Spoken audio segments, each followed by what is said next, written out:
the common theme in corporate America, where the top executives hoard all of the wealth for themselves. In a recent discovery on retirement, that theme still rings true. So they found the top 5 US executives hoard $9 billion of tax-free retirement money as workers face limits on their own retirement. So that report comes from A Tale of Two Retirements from the Institute for Policy Studies and Jobs with Justice. They found that the top 5 executives of S&P 500 firms held a combined $8.9 billion in special tax deferred accounts at the end of 2021. Income taxes will be due on this compensation when they withdraw the funds. Income taxes, you have to pay them when you claim that money. So in the meantime, they're gonna benefit from the tax-free compounding of investment returns from that money. So what does that mean in more detail? This is reporting from The Guardian. These so-called top hat plans allow unlimited tax-deferred retirement while ordinary workers face strict limits on their 401k retirement plan contributions. The survey found that at many of these companies, a sizable percentage of workers, in some cases as much as half, had no money in their 401ks.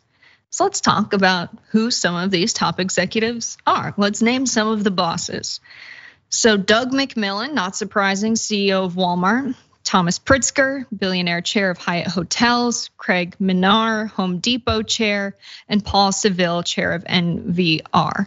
So they're using their forces for evil, really hoarding wealth, $9 billion of it in special tax deferred accounts. And the rest of the country, so about 42% of Americans age 56 to 64 have zero retirement account savings. So let's talk about just 2 of these guys. Let's talk about Walmart CEO Doug McMillon, and let's talk about Thomas Pritzker, the billionaire chair of Hyatt Hotels. At Walmart, CEO Doug McMillon held more than $169 million in his deferred compensation account at the end of 2022, enough to generate a monthly retirement check of more than $1 million. Meanwhile, among eligible participants in Walmart's 401k plan, nearly half, so 46%, have zero balances saved for retirement. The median pay at Walmart is $27,136 annually. Thomas Pritzker, the billionaire chair of Hyatt Hotels, is sheltering $91 million from taxes in his deferred pot. The report found 36% of eligible participants in the hotel chain's 401k have not been able to set aside any funds. Half of Hyatt employees make less than $40,395 annually. Ben, is this fair? How ridiculous is this? How are people still showing up to work every day and working for these guys? I mean, they have no other choice, but it's insane to me that the pitchforks aren't out yet. I mean, they're starting to be out in different sectors. You saw it recently in strikes in teachers unions. You see it right now at the WGA strike, but it's always incredibly glaring and just seems so cruel and greedy when you see side by side the starkness in the numbers.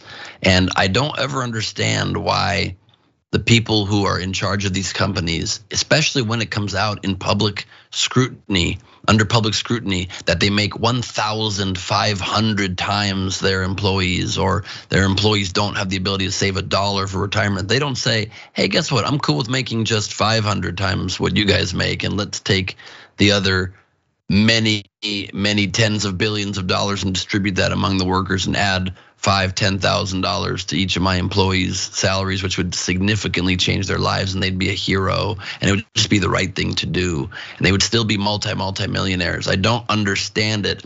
But further, this story gets to the heart of, again, how this country is so different than so many countries in the world, where where it's just clear that they value all people more than America seems to value rich people more than others. It's just so sad that in this country we have so many, even tax laws, the very structure of the system is set up so that people who are already so fortunate, are already so wealthy, get the extra benefit of the tax code and get to shelter money that then gives them enormous payments monthly when they retire, and regular workers can't save $1. in any decent country, the laws should obviously be the same or benefit the poor, benefit the middle class, benefit those who can't afford it.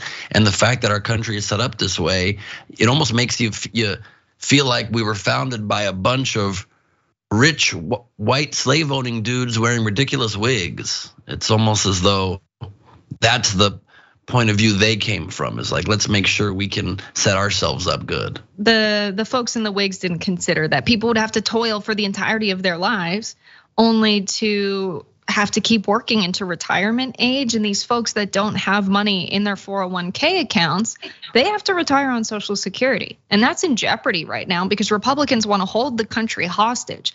The debt ceiling has been raised 78 separate times since 1960. There's no reason why they can't raise it. What they want to do is relitigate the budget that's been passed. That's like getting a credit card bill and trying to change what you've spent money on. A prior Congress already voted on the budget.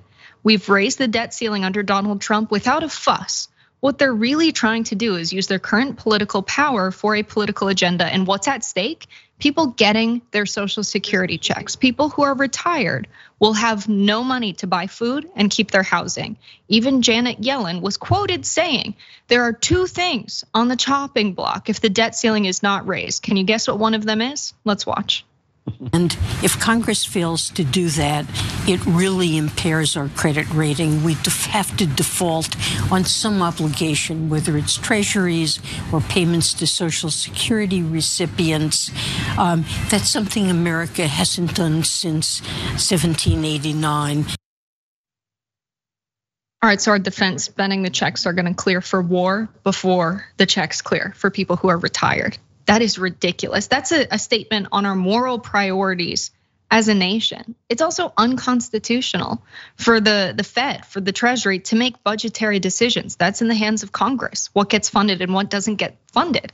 And for them to prioritize things like defense and military spending and making good on Treasury bonds above our literal grandmothers and grandparents and grandfathers who are retired, purchasing food and groceries. They depend on Social Security checks to live. This is absurd. Ben, do you have any thoughts on this from Yellen? Yeah, war also that we're not even in. And they could also solve the problem so quickly if instead her statement was, great, you default and we're not gonna pay the military contractors, the private defense contractors, what we owe them. They'd be like, all right, we're cool, we're gonna raise this thing. And the other part of it that also is just another level of deviousness is that they're gonna raise the debt ceiling. I guarantee you this before the deadline will be raised.